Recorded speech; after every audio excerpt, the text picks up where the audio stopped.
Ahmad bin Talib ini dia daripada gubernur kerajaan Abbasiyah, dan dia menetap di mana? Mesir.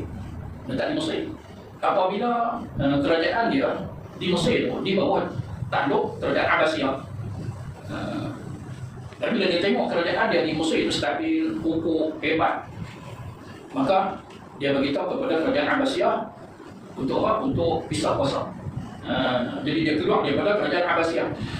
Tetap dia sokong, kalau dia nak lawan, oh saya nak mubarakah, saya nak serang balik, bukan. Tapi dia pisah kuasa atas nama dia sendiri. Jadi wujud satu kerajaan, nama dia kerajaan Polonia. Ahmad bin Polonia. Kalau kita tengok dalam sejarah Islam dia tahu itu, kerajaan Polonia. Apa Polonia ni? Asal dia Abbasiyah. Ambil sebenar Ahmad bin Talib. Jadi Ahmad bin Talib ini pada saya tak apalah, memang banyak ada dasar, tapi